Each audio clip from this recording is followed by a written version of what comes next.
In this video, we'll be discussing the anatomy of the extensor forearm and the hand. Let's begin with the extensor forearm. The muscles of the extensor compartment extend the wrist, the fingers, and the thumb. The extensor muscles are divided into a superficial and deep layer. The superficial group is comprised of 6 muscles, all of which are innervated by branches of the radial nerve.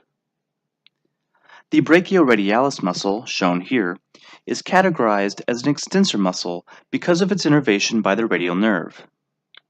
Functionally, however, the brachioradialis muscle acts to flex the forearm in the mid-prone position. It has this action because the muscle crosses the anterolateral side of the elbow joint, whereas all the other extensors cross the posterior aspect of the elbow joint. The motion of raising an axe above one's head to chop a piece of wood is mostly accomplished by the brachioradialis muscle. This action demonstrates flexion in the mid-prone position. Notice the attachments of the brachioradialis muscle. It originates from the supracondylar ridge, here on the lateral side of the humerus, and it inserts onto the styloid process of the radius. Notice that it does not cross the wrist joint. Therefore, it does not act on the wrist. It only flexes the forearm, again in the mid-prone position.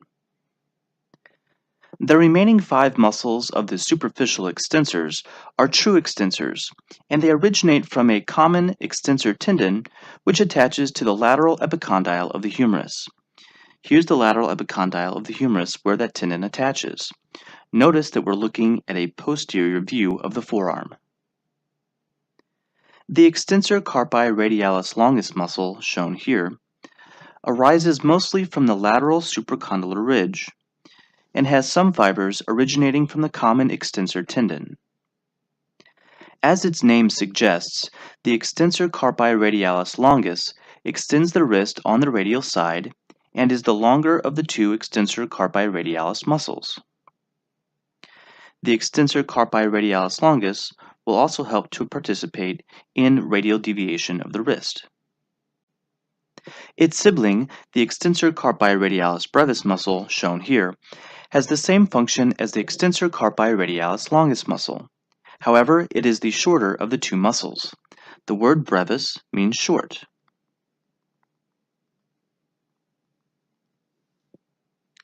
Distally, the extensor carpi radialis muscles attach to the base of both the 2nd and 3rd metacarpal bones. As such, they will extend the wrist and participate in radial deviation of the wrist. The largest muscle belly in the superficial extensor compartment is that of the extensor digitorum muscle, shown here. This muscle sends out 4 tendons, which attach to the digits through something called the dorsal extensor expansions. These are sometimes referred to as the expansion hoods. In addition to assisting in wrist extension, the extensor digitorum muscle is mainly responsible for extending the MCP joints, shown here. The extensor digitorum muscle also indirectly assists in extending the pip and dip joints.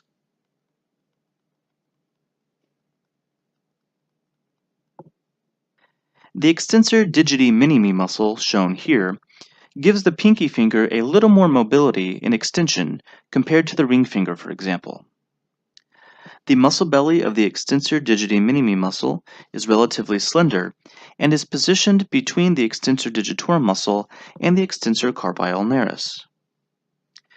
The extensor carpi ulnaris participates in both wrist extension and ulnar deviation of the hand.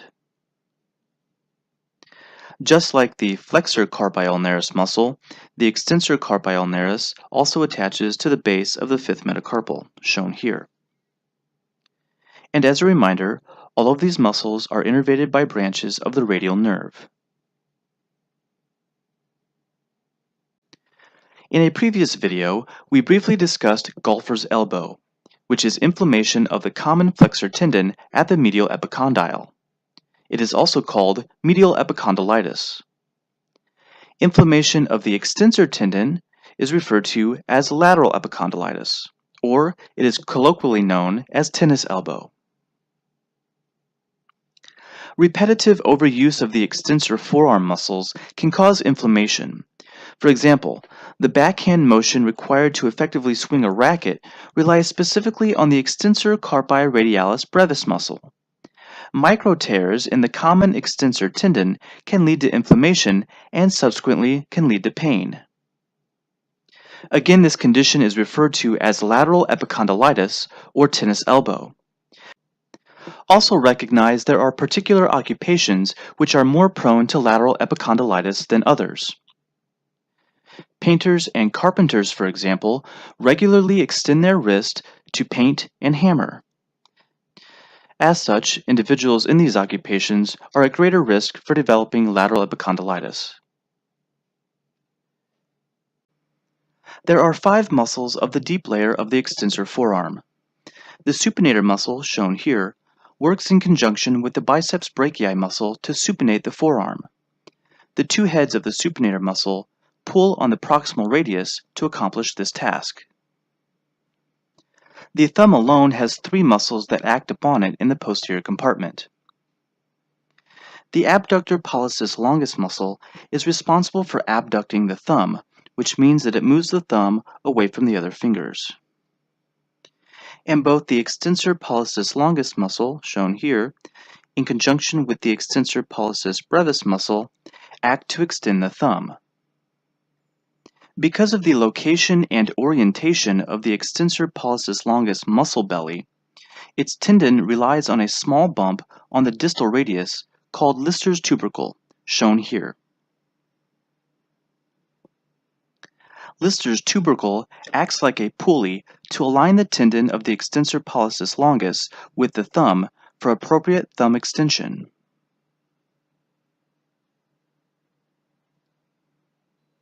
Notice that the extensor pollicis longus muscle and its tendon inserts onto the distal phalanx of the thumb, while the tendon of the extensor pollicis brevis inserts onto the middle phalanx.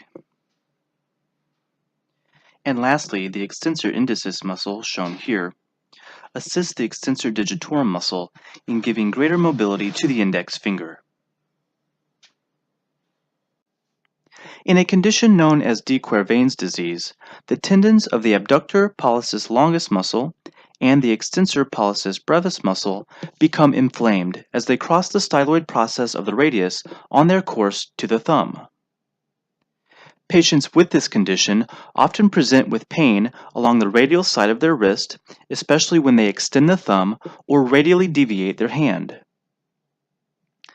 Patients will often point to the styloid process of the radius when localizing the area of pain they experience. To examine a patient for de Quervain's tenosynovitis, the Finkelstein test can be performed. To conduct this test, the patient's fingers are folded over the thumb, and the patient's hand is deviated toward the ulna in order to elicit stretching of the abductor pollicis longus tendon and the extensor pollicis brevis tendon. If the examiner elicits sharp pain from the patient, then de Quervain's tenosynovitis is likely. Now let's discuss the innervation of the extensor muscles. Realize that in the depth of the cubital fossa, the radial nerve gives rise to a superficial branch and a deep branch. Before giving rise to these branches, the radial nerve itself innervates the brachioradialis muscle, as shown here, as well as the extensor carpi radialis longus muscle, shown here. After the radial nerve sends off the branches to those 2 muscles, it then divides into the deep and superficial branch. The deep branch of the radial nerve innervates both the extensor carpi radialis brevis muscle and the supinator muscle shown here by the X. In the image to the right, notice how the deep radial nerve courses between the 2 heads of the supinator muscle. Here's one head shown by the X, and the second head demonstrated by the triangle. As the deep radial nerve emerges between the 2 heads of the supinator muscle, it changes names to become the posterior interosseous nerve. I'll often abbreviate this nerve PIN. Notice how the posterior interosseous nerve accompanies the posterior interosseous artery, which, as you recall, originated from the common interosseous artery in the anterior compartment of the forearm. The posterior interosseous nerve will innervate the rest of the muscles of the extensor compartment of the forearm. Recognize that the superficial radial nerve is purely a cutaneous nerve, and it runs under the cover of the brachioradialis muscle, as shown here.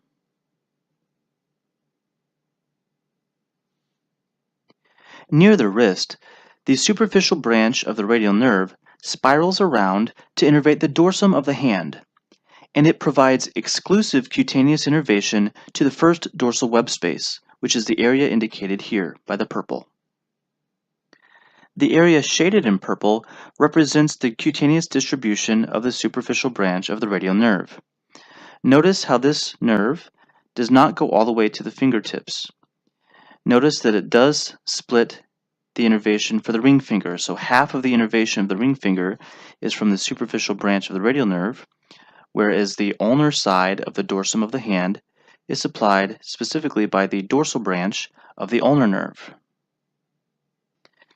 Whereas the fingertips of the thumb, the index finger, and the middle finger are still supplied by the median nerve.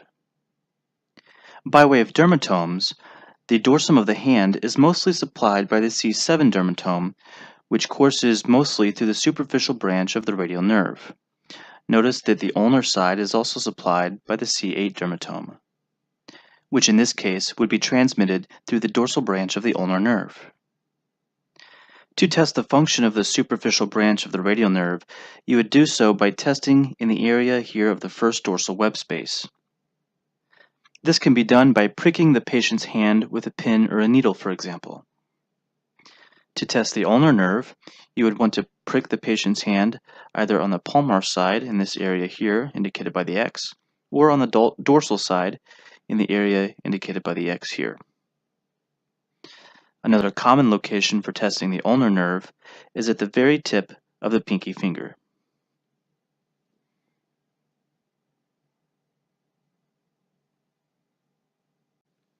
So what happens if the radial nerve is damaged above the elbow? Well, the result is a condition called wrist drop, in which the patient loses function of all of the extensor muscles innervated by the radial nerve. The extent of functional loss, of course, is dependent upon the exact location of the nerve lesion. The patient's right hand in this image is completely limp. If you ask this patient to supinate his forearm, weak supination would be possible because of the biceps brachii muscles. The biceps brachii would be unaffected in his right arm because it's innervated by the musculocutaneous nerve and not by the radial nerve. If the radial nerve is in fact lesioned above the elbow, you would also expect the patient to experience sensory loss or numbness in the area of the first dorsal web space, indicated by the X. He would also likely have sensory loss along most of the posterior aspect of the forearm and the majority of the hand, especially in the areas supplied by the superficial branch of the radial nerve. The anatomical snuff box is a triangular-shaped divot formed on the lateral wrist when the thumb is in full extension. There are 3 tendons of the thumb that form the boundaries of the anatomical snuff box.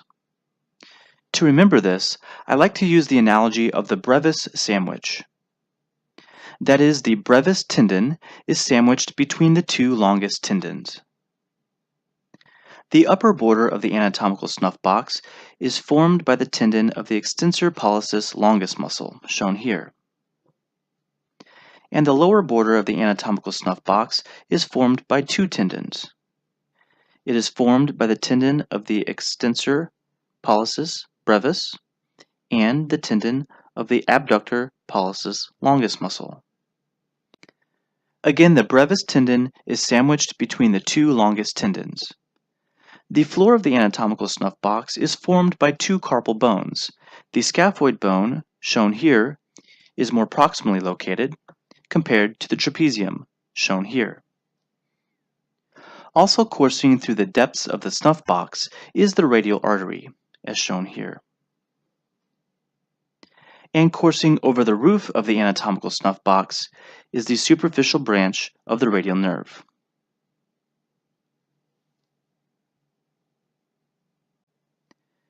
If an individual fractures his or her scaphoid bone from a fall on an outstretched hand, it can present as pain and tenderness in the anatomical snuff box. The area indicated here by the asterisk is where a physician would palpate to elicit pain if the scaphoid bone is broken. In the X-ray shown to the right, here's the outline of the scaphoid bone, and notice the arrow is pointing to the scaphoid fracture. Of all 8 carpal bones, the scaphoid bone is the most frequently fractured. This is because when transferring weight from the hand to the forearm, that weight is transmitted through the scaphoid bone onto the radius. Extension and radial deviation of the wrist are also likely to elicit pain in patients with a fractured scaphoid bone. If you've been paying really close attention, you might realize that this pre-labeled image to the left is incorrect. Recall that the brevis tendon is sandwiched between the 2 longest tendons. To correct this image, simply invert these 2 labels. Now let's discuss the anatomy of the hand. To begin, I would like to quickly review the movements of both the digits and the thumb. By waving bye-bye, you are demonstrating both flexion and extension of the fingers, specifically flexion and extension at the MCP joint, shown here. Abduction of the digits means that the digits move away from the midline of the middle finger. And adduction or adduction of the digits means that they move back toward the midline of the middle finger. Abduction of the thumb means that it is taken away from the other digits, whereas adduction of the thumb means that it is brought back toward the fingers. When you point your thumb for hitchhiking, you're demonstrating extension of the thumb. This image demonstrates thumb flexion, and lastly, opposition refers to the fact that the thumb can touch all of the fingers. Here's a quick demonstration. This represents abduction of the digits, and here is adduction or adduction of the digits. This is flexion of the digits, and here's extension of the digits. Here is abduction of the thumb and adduction of the thumb versus flexion and extension of the thumb. Again, flexion, extension, adduction, abduction. And lastly, opposition.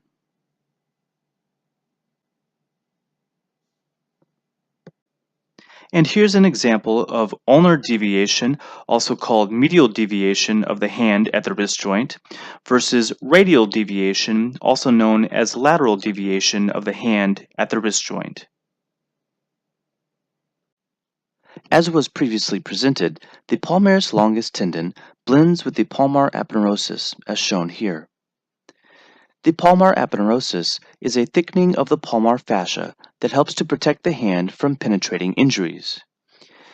In the fingers, the same tissue that forms the palmar fascia forms fibrous digital sheaths, as shown here.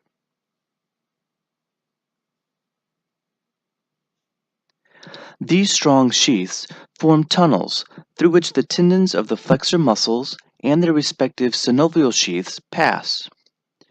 Just like the flexor retinaculum prevented bowstringing of the tendons at the wrist joint, the fibrous digital sheaths prevent bowstringing of the dip, pip, and MCP joints. The synovial sheaths, shown here, just deep to the fibrous digital sheaths, are responsible for ensuring that the various tendons slide freely over one another during movements of the fingers. In the middle image, notice that the tendons of the index, middle, and ring fingers have separate synovial sheaths.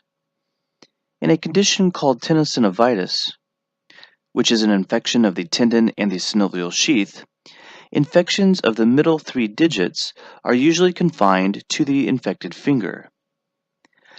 If the infection is left untreated, the synovial sheaths could rupture, causing spread of the infection to the mid-palmar surface or space. Because the synovial sheath of the pinky finger, shown here, is continuous with the common flexor sheath, which is also known as the ulnar bursa, tenosynovitis in the little finger can spread from the little finger to the common flexor sheath and even through the carpal tunnel and into the anterior forearm. And similarly, tenosynovitis in the thumb can spread through the radial bursa, shown here, again through the carpal tunnel and into the anterior forearm. There are 4 common signs of tenosynovitis infections.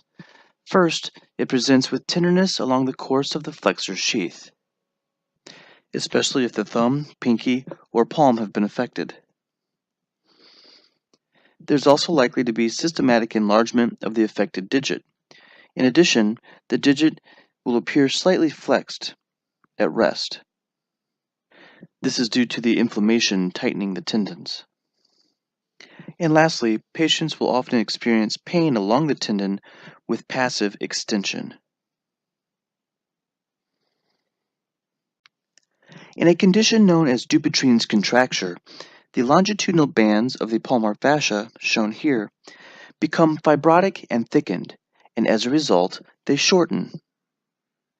The shortening of these bands pulls the affected finger into a partially flexed position. The 2 most commonly affected fingers are the pinky and ring finger. The only way to correct this pathologic shortening of tissue is to surgically sever the longitudinal bands of the palmar fascia.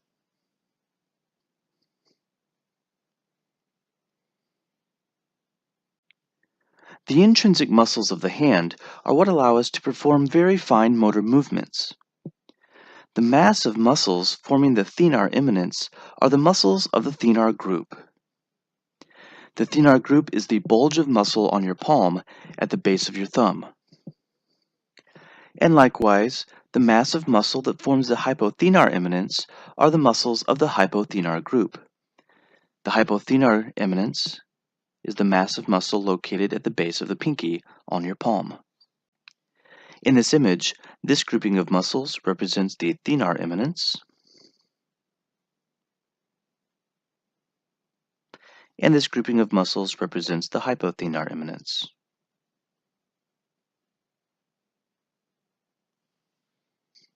You'll notice on this slide that the muscles of the hypothenar group are grayed out. You are not responsible for these muscles. We'll just refer to them collectively as the hypothenar eminence or group. You do, however, need to know that this group is innervated by the deep ulnar nerve.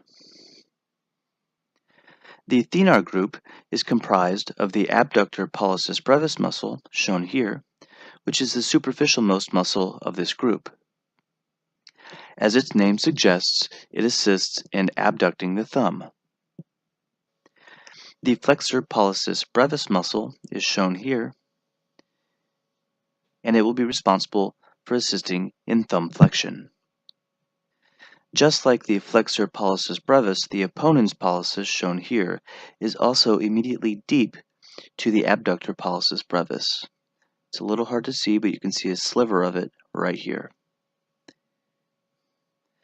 The opponens pollicis muscle permits the action of opposition. Do recognize that all 3 muscles of the thenar group are innervated by the recurrent branch of the median nerve. We'll see an image of this in just a moment. And the last muscle labeled on this image is the adductor pollicis muscle, indicated here by the X. This muscle has 2 heads, a transverse head, which you're seeing here, and an oblique head, which is hidden by the thenar eminence. As its name suggests, the adductor pollicis muscle adducts the thumb, bringing it closer to the fingers. This muscle, the adductor pollicis, is innervated by the deep ulnar nerve.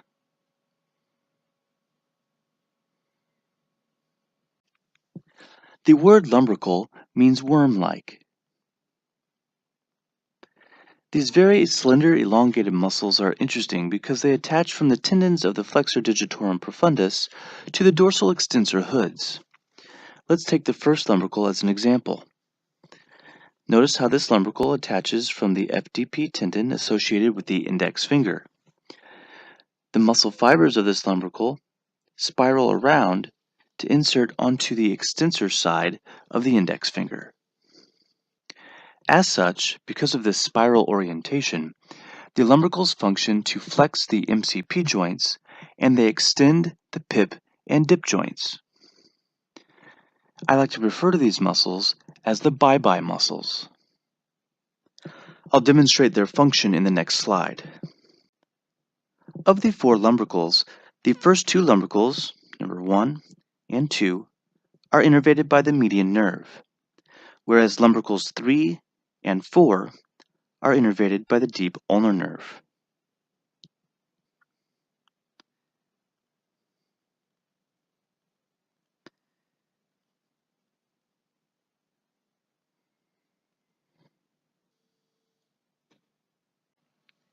Here's the function of the lumbricals. Again, the lumbricals will flex at the MCP joints, and they will extend at the dip and PIP joints. Here is flexion at the MCP joint, but notice the extension at the PIP and dip joint. Again, these are the bye-bye muscles. Again, the 3rd and 4th lumbricals are innervated by the ulnar nerve. If the ulnar nerve is compromised, denervation of the 3rd and 4th lumbricals can present as a claw hand deformity. Here's what this deformity looks like. When the hand is at rest, the ring and pinky fingers remain hyperextended at the MCP joints.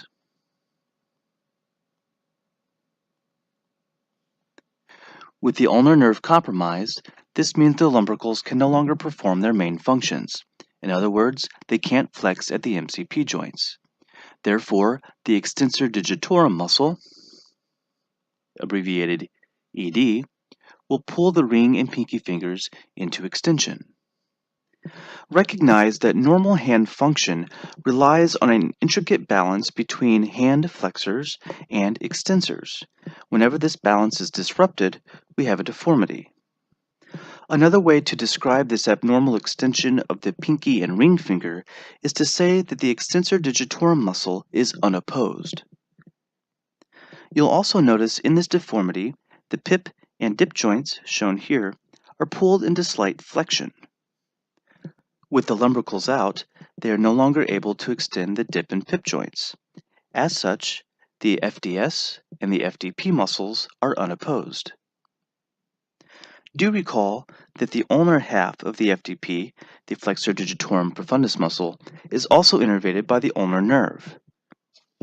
That being said, if the injury to the ulnar nerve is at the elbow, for example, then the ulnar half of the FDP muscle would also be affected in addition to the lumbricals and other intrinsic muscles of the hand. However, the tonic contraction of the flexor digitorum superficialis muscle, which recall is innervated by the median nerve, would still pull the pinky and ring fingers into slight flexion.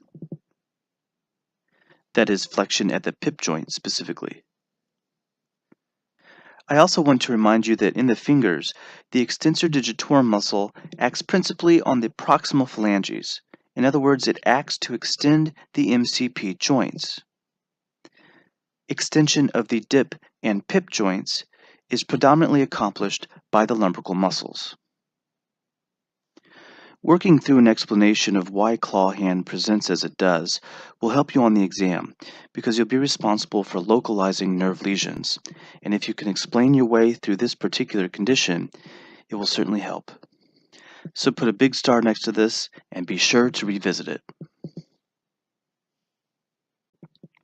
Here's a look at the dorsal extensor hoods shown here.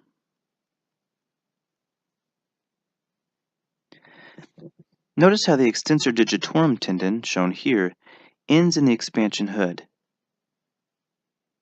And also notice how the tendons of the lumbricals come up to attach to the sides of the expansion hoods. And notice that they do this after they cross the MCP joint. In this second image, you'll notice that contraction of the lumbricals in this direction puts tension on the extensor expansion hoods. thereby extending both the pip and the dip joints.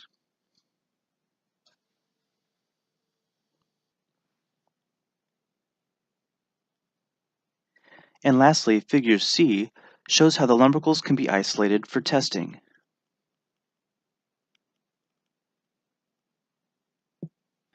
Notice first of all how the wrist is in full extension in order to immobilize the extensor digitorum muscle. With the wrist in full extension, the patient is then asked to extend both the pip and dip joints. The last important pair of intrinsic hand muscles for fine motor movements are the Interossei muscles.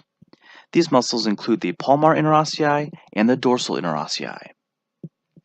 We often refer to these muscles as the pads and dabs in order to help you to remember the function that's paired with each muscle.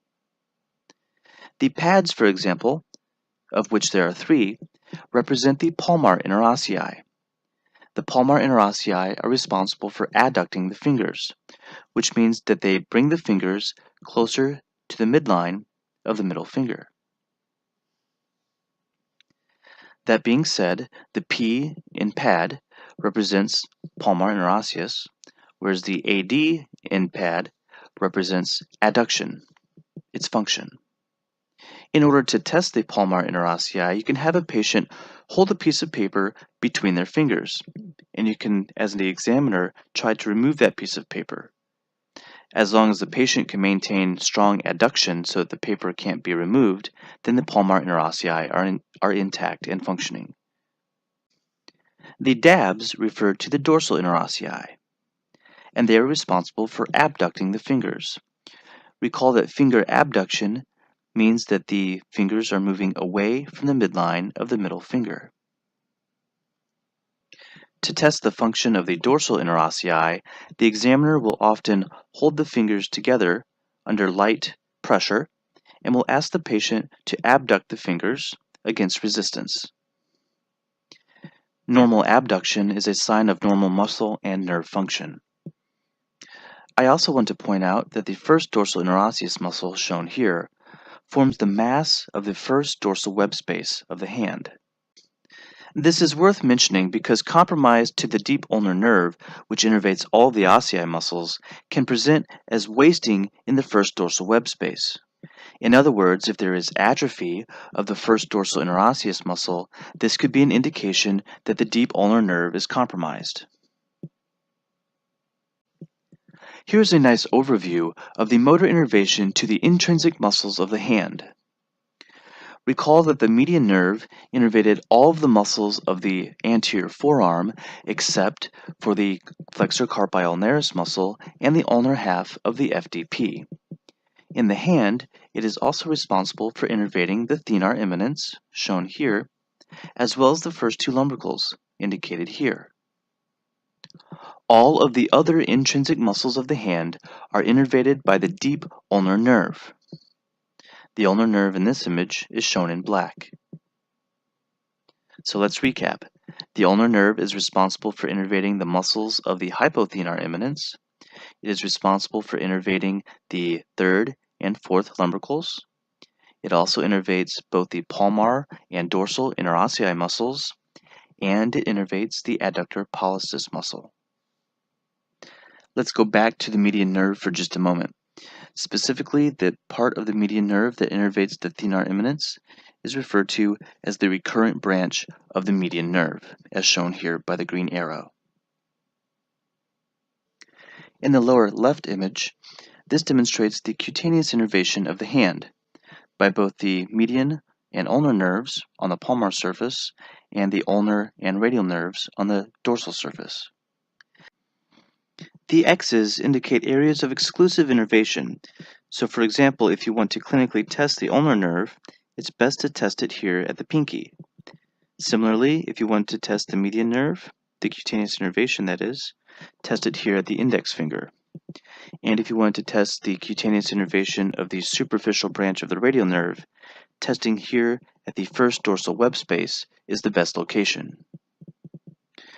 Notice in this image that the area over the flexor retinaculum is innervated by the median nerve. So too is the area of the proximal palm. This is accomplished by a branch called the palmar branch of the median nerve, which I'll draw in here, extends from the median nerve, courses over top of the flexor retinaculum, and innervates the proximal area of the palm, shown here. Again, this very small nerve is referred to as the palmar branch of the median nerve.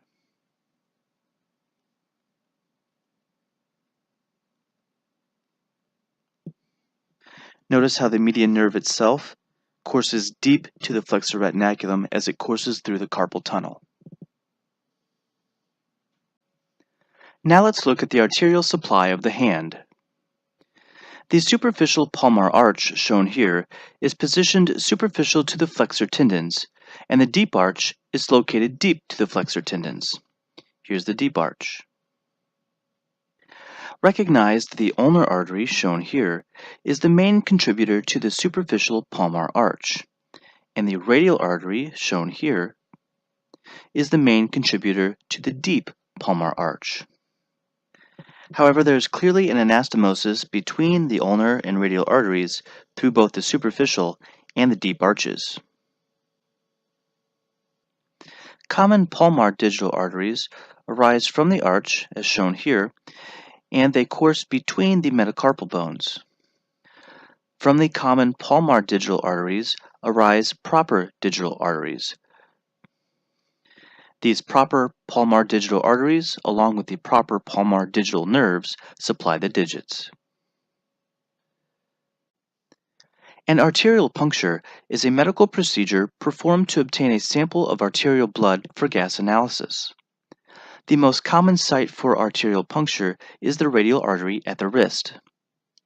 Because of the potential for formation of an obstructing thrombus at the site of the arterial puncture, it is recommended that the operator first demonstrate the presence of good collateral circulation in the hand. And since there's a possibility that the radial artery could become obstructed by a thrombus, the collateral flow would be coming through the ulnar artery. To demonstrate the presence of good collateral circulation, an Allen test can be performed. The Allen test is performed by having the patient clench their fist several times while the operator occludes both the radial and the ulnar arteries at the wrist, as shown by the X's. The patient then extends their fingers, palm up, which should show a blanched hand. As the operator releases the pressure on the ulnar artery, shown here, the hand is observed for blushing, which is the recoloring of the hand back to its normal coloration. If the normal coloring of the hand does not return within 5 to 10 seconds, the Allen test is considered to be positive, and the arterial puncture should not be attempted at that site. The flexor retinaculum, also called the transverse carpal ligament, is a thickening of the antebrachial fascia. The flexor retinaculum attaches from the ulnar carpal eminence, shown here, which is comprised of the hook of the hamate bone and the pisiform bone, and it extends to the radial carpal eminence, shown here, which is made up of both the scaphoid bone and the trapezium. The flexor retinaculum forms the roof of the carpal tunnel, and functionally, it prevents bowstringing of tendons. In other words, when the muscles flex, putting tension on the tendons, it prevents those tendons from popping out. The carpal tunnel itself contains one nerve, the median nerve, and 9 tendons. Notice that no arteries course through the carpal tunnel. Here is the median nerve coursing through the carpal tunnel, which again, the roof of which is formed by the flexor retinaculum. And then notice all 9 tendons.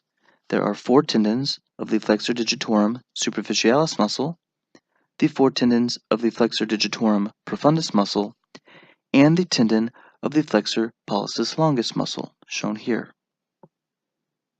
And recall that all of these tendons are surrounded by synovial sheaths. Recall that the sheath surrounding the FDP and FDS tendons was referred to as the ulnar bursa, whereas the sheath surrounding the flexor pollicis longus tendon was referred to as the radial bursa.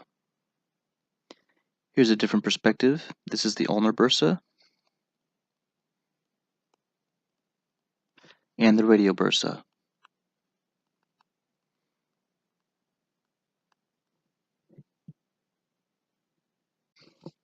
Carpal tunnel syndrome is the most common compression neuropathy. It occurs when the median nerve is compressed within the carpal tunnel from inflammation, typically from repetitive wrist or finger flexion. In the hands, the median nerve is important for tactile discrimination. For example, it helps you to differentiate between a penny and a dime in your pocket, for example. Some refer to the median nerve as the eye of the hand because of its important cutaneous innervation to the fingers. As a quick reminder, however, it does not innervate cutaneously all of the fingers, but only innervates the thumb, index finger, middle finger, and half of the ring finger. Carpal tunnel syndrome often presents with paresthesia, or numbness and tingling, in the lateral 3.5 digits, that is, those digits innervated by the median nerve.